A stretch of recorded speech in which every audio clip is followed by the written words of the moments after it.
January 22nd, 1943, the day the mail-order rifle made history.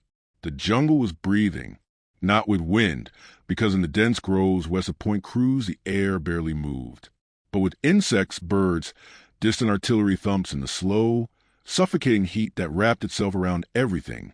Inside the ruins of a shattered Japanese bunker, a 27-year-old American infantry officer pressed his cheek against a rifle scope his own battalion had mocked for 6 straight weeks. His name was Second Lieutenant John George, state champion marksman. 0 confirmed kills. Armed with a civilian bolt-action rifle everyone called a toy. They laughed at him. They laughed at the rifle. They laughed at the mail-order scope he'd bought with 2 years of National Guard savings. They weren't laughing now, because out there, perched in the 90-foot banyan trees, were 11 Japanese snipers who had killed 14 Americans in 72 hours. And George was the only man in the entire regiment who could do something about it. He breathed slowly. The crosshairs steadied. A branch moved, just a whisper of motion, 240 yards away. No wind, no mistake. George exhaled and squeezed. A single shot cracked through the jungle.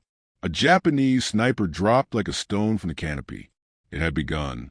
The rifle no one wanted in the war everyone feared.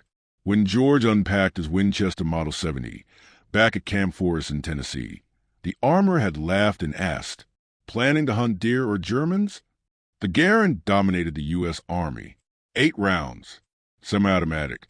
Heavy. Reliable. Issued to everyone. George's rifle was different. Bolt action. 5 rounds. Lighter. A hunting scope. Unconventional. Sporting rifle, they said. But what the officers didn't know was that George wasn't just any marksman. He had won the Illinois State Championship at 1,000 yards with iron sights. His precision was surgical. On Guadalcanal, precision was exactly what the Marines had needed for months. Now it was what the Army desperately needed. Guadalcanal, a battlefield of rot, fever, and hidden death. By late December 1942, the 132nd Infantry Regiment relieved the exhausted Marines who had held Henderson Field since August. The Marines had fought starvation, disease, night assaults, artillery, jungle ambushes, but they hadn't cleared Mount Austin or the thick coastal groves west of the Matanacaw River. Those groves were now George's problem. Japanese snipers didn't fight like Americans. They didn't move. They didn't breathe loudly. They didn't reveal themselves. They didn't miss. They used Arisaka-type 99 rifles with lethally accurate scopes, and they waited silently in banyan trees 50, 70, even 100 feet above the ground. A veteran Marine told George, "If the trees are quiet, that's when they're watching you." 0 combat shots, until the war found him. George's battalion had fought desperately for Mount Austin, losing hundreds of men across December and early January. George never fired once, not because he lacked courage, but because his rifle wasn't suited to bunker assaults or jungle charges where visibility was 20 feet at best. But on Point Cruz, everything changed. The snipers weren't in the jungle floor. They were elevated targets, distant shapes, barely perceptible movements, targets only a trained marksman could kill. When Corporal Davis was shot filling canteens, the battalion commander had enough. He summoned George. "Your rifle," he said, "does it actually hit anything?" George nodded. The commander handed him orders. "Prove it at dawn." Dawn of the hunter. The morning of January 22nd began with the sticky scent of rotting vegetation and wet soil. Birds fluttered in the canopy. Distant mortars thumped. The jungle hummed with life. George settled into a ruined Japanese bunker, a perfect vantage point overlooking the coconut groves. He carried no spotter, no radio man, no assistant, no officer observing, just his rifle, a canteen, 60 rounds of .30-06 ammunition in stripper clips. He didn't need help. At 9:17, he saw movement in a banyan tree fork, a faint shape blending into branches. The first sniper. George adjusted for wind, breathed deep, and fired. The Japanese sniper tumbled 90 feet through branches and vines, crashing at the tree's base. George worked the bolt, chambered another round, and went back to scanning. This wasn't heroism. This was extermination. The second kill, snipers always work in pairs. At 9:43, George spotted the second sniper moving down a trunk, retreating. 2 shots, 2 bodies on the jungle floor. George was calm, focused, machine precise. By noon, 5 Japanese snipers were dead. The battalion began to whisper, "We got our own sniper." But the Japanese adapted. They stopped moving in daylight. They watched, they waited, and the duel escalated. The jungle strikes back. At 11:21, a bullet slammed into the sandbag 6 inches from George's face. He didn't panic. He rolled aside, sheltered, and scanned. Movement, a silhouette, another shot, another fall. The war had become intimate. 2 predators, 1 American, 1 Japanese, locked in a contest of absolute patience, absolute silence. 5 hours later, the day ended with George reporting back to HQ, 8 confirmed kills, 12 rounds fired. Captain Morris stared at him in disbelief. Be here again at dawn. The groves had become George's hunting ground, and every living sniper in the treetops now knew exactly who was coming for them. Day 2, the sniper who wouldn't stop. The second morning began darker than the first, not because of weather, but because the Japanese had learned his rhythm. John George slipped back into the same ruined bunker, moved the sandbags, and adjusted his firing position by 2 inches. 2 inches that he hoped would be the difference between life and death. The jungle was too quiet. Even the birds sensed attention. At 8:13, George spotted it. A flicker in the canopy, barely perceptible. Not movement. Light. Sun reflecting off a glass lens. A Japanese sniper had seen him first. George didn't duck. He didn't flinch. He simply shifted his aim several inches left and squeezed. A sharp crack. A body plummeted. That made 9. But the Japanese were adapting faster now. These weren't just any snipers. They were some of the most patient, disciplined shooters in the Imperial Army. And they were hunting him. The counterattack. Japanese snipers changed their tactics. By mid-morning, the snipers stopped hiding in open forks. They found darker shadows, deeper foliage, more complex camouflage. Instead of moving tree to tree, they climbed from inside, using internal vines and hollows. They became ghosts. At 10:51, a shot cracked past George's shoulder. It came from a completely different angle, one he had believed safe. The Japanese had flanked him. George crawled backward over the rubble, his cheek pressed into mud, moving like a reptile. A second shot hit the wall behind him. He reached the lip of the bunker and rolled into the shadows. Slow, controlled, fluid. He waited. 5 minutes. 10. 20. The Japanese sniper made the first mistake. He shifted position just slightly, exposing the faint arc of his helmet rim. George fired. 10 down. But there were still more, hidden deeper in the banyan labyrinth. And they were angry now. The decoy sniper trick, and how George outsmarted them. Shortly after noon, George spotted something that felt wrong. A silhouette appeared at a tree branch junction. Too perfect, too still, too obvious. A sniper decoy. If he fired at it, the real sniper, hidden somewhere unseen, would fire back at his muzzle flash. Japanese marksmanship doctrine was built around this trap. Most American soldiers fell for it. George didn't. He waited. He studied. He scanned the tree branch above the decoy. And there, half hidden behind a cluster of pandanus leaves, was a faint shadow that wasn't a leaf. He exhaled. 1 clean shot. A body fell. The decoy remained perfectly still. The shelling begins, and George refuses to retreat. At 1300 hours, Japanese mortars began raining down on the grove. Not at random. They were targeting George's exact bunker. Each blast shook the air. Chunks of sandbags exploded. Concrete cracked. Flies scattered. An officer scrambled toward George's position, shouting, "Fall back. That bunker won't hold." George didn't move. Instead, he adjusted his scope to a new elevation, checked his bolt, and said, They're trying to blind me. That means I'm close." The officer stared at him.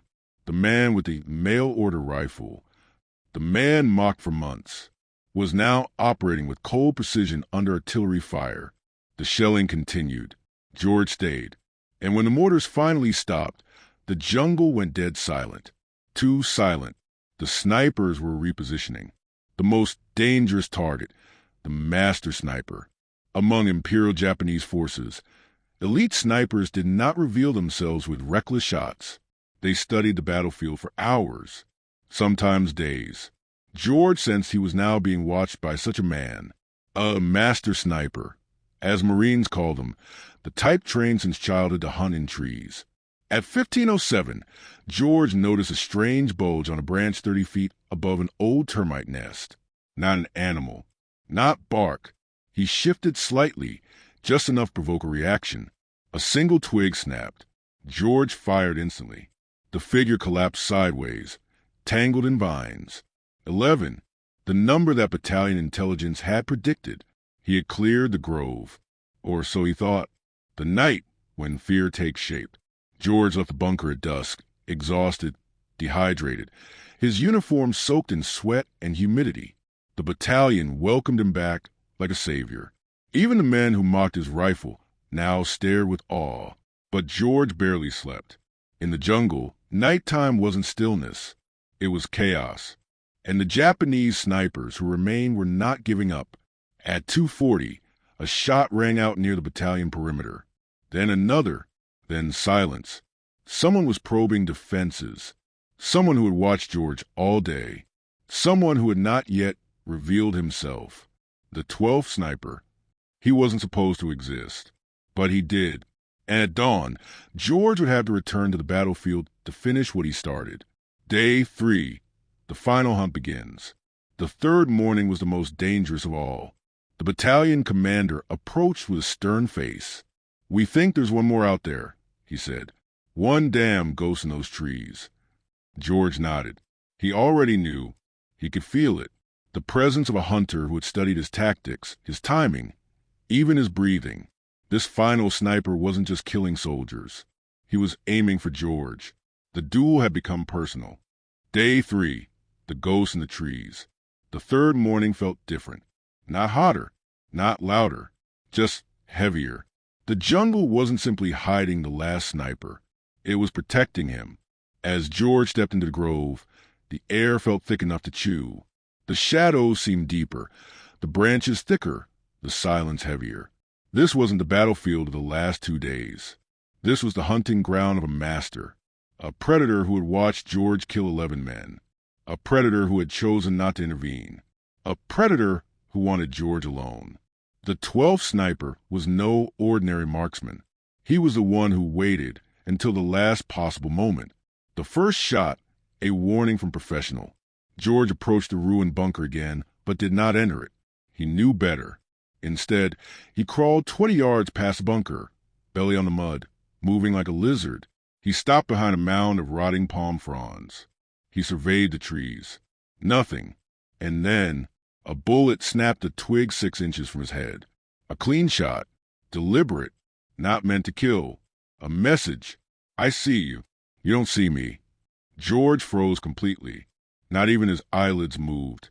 He listened. A master sniper always shifted slightly after firing. A tiny adjustment for the next shot. George heard it. A faint scrape. A leaf brushing fabric. The sound came from a banyan 35 yards ahead, 70 feet up. But he saw nothing. No helmet. No silhouette. No shape. This sniper wasn't in a fork. He was inside the tree. A hollow trunk shooter. The worst kind. George's first move. Turn the hunter into the hunted. George didn't aim at the tree. He aimed below it, at the exposed patch of mud where the sniper would have to fall if hit. And then he waited. 5 minutes. 7. 10. Nothing moved. But George knew the Japanese marksmen had a habit. They checked their fields of fire at predictable intervals. He whispered to himself, "Show me your angle." And then he saw it, a shadow inside the hollow. A faint shift of darkness against darkness. He fired. The bullet punched through the hollow, splintering wood. A muffled grunt echoed. The sniper was wounded, but not dead, and now he was angry. The second shot, a near-death miss. George barely had time to cycle the bolt. A round cracked against the dirt inches from his chin. It slammed into the mud so hard that wet soil sprayed into his eyes. If the Japanese sniper had aimed 1 inch higher, George would have died instantly. He rolled sideways, wiping mud from his face, trying to keep his rifle clear. His heart hammered. His breathing quickened. For the first time in 3 days, he felt genuine fear. This enemy wasn't guessing. He was predicting, reading George's timing, reading his rhythm, reading his instincts. This was no duel of rifles. It was a duel of minds. The trick with the swaying branches. George noticed something strange. Whenever a breeze brushed the upper canopy, several branches moved, but one branch, near the hollow trunk, moved too much. It was subtle, almost invisible, but movement in a sniper's nest, even slight movement, was a sign of a shifting body trying to adjust aim. George exhaled quietly. He waited for the next breeze. The tree swayed. The branches moved. And that one branch twitched out of sync. That was a shot. He fired fast, a snapshot, not the calm, perfect rhythm of his usual marksman technique. The Japanese sniper screamed. A clean hit, and then something fell. Not a body, a rifle. The sniper had dropped his weapon while pulling back deeper into the hollow. Now George had the advantage, but not for long. The fall, the most dangerous moment of all. A wounded sniper is the deadliest kind. They become unpredictable, desperate, willing to gamble everything. At 9:56, the wounded Japanese sniper did something George didn't expect. He climbed out of the hollow, not down, but up, higher into the branches, seeking a new angle. George saw his silhouette appear for a fraction of a second, a wounded man trying to haul himself to safety. George fired. The shot hit the sniper's hip. The man lost his grip. For a split second, he hung suspended between life and death. Then gravity took him. He plummeted 40 feet, hit a branch, spun sideways, crashed through vines, and hit the ground with a sickening crack. George stayed still. Sometimes snipers played dead. Sometimes they faked the fall. He watched the motionless body for a long, brutal minute. No movement, no breath, no deception. This one was over. The nest, the final discovery. George approached the base of the tree with extreme caution. The Japanese sniper lay twisted among roots and vines, his camouflage suit soaked with blood. George stepped past the body and peered into the hollow trunk. Inside he found spent brass, dried rice, a small water flask, a field notebook, 2 hand-carved blocks used as a shooting rest, a narrow slit cut into the bark to hide a firing line. This was a professional's lair, a sniper's home. George realized something chilling. This man had probably lived inside this tree for 5 days straight, sleeping upright, eating in silence, defecating into a small pit. He dug inside the trunk, waiting for prey, waiting for George. The battlefield falls silent. George radioed HQ. Last one down. Area clear. The response came back. Understood. Return to perimeter. We're sending patrols to secure the groves. George turned one last time to the trees. For 3 days, they had been alive, breathing, watching, hiding killers in every branch. Now they were still. The grove was finally safe, because the last ghost had fallen. The walk back, the longest 600 yards of his life. When the 12th sniper fell, the jungle exhaled. Even the insects shifted tone, as if the forest itself sensed that something deadly had finally ended. George slung his Winchester, wiped the mud from the bolt, and began the slow walk back to American lines. He felt every bruise, every cut, every tremor of exhaustion. 3 days of battle had drained him dry. He moved through the same coconut groves where, hours earlier, he crawled in silence. But now, for the first time, he walked standing tall. The jungle no longer hunted him. He had outlived it. The men who once mocked him stood in silence. As George emerged from the tree lean, Soldiers of the 132nd Infantry Regiment stopped what they were doing. Mess line froze. A medic paused mid-bandage. A machine gun crew turned their heads. At first, nobody spoke. Then someone muttered, "Jesus, he made it." Another, "That's our sniper." And then the mail-order rifle did it. The entire regiment had heard the story. 3 days, 12 Japanese snipers, all dead, a feat so extreme that even veteran Marines from Henderson Field came over to ask if it was real. George said nothing. He simply sat down, drank half a canteen in one breath, and finally let his hands shake. The report that shocked the command. That evening, George's company commander filed the official combat report. It listed 12 confirmed kills, all sniper-class targets, all at long range, all in elevated positions, 0 friendly casualties under his overwatch. Battalion HQ sent back one line. "This is the work of a fully trained sniper team." The commander replied, "No team, one man." The division commander read the report 3 times. He asked, what rifle was he using?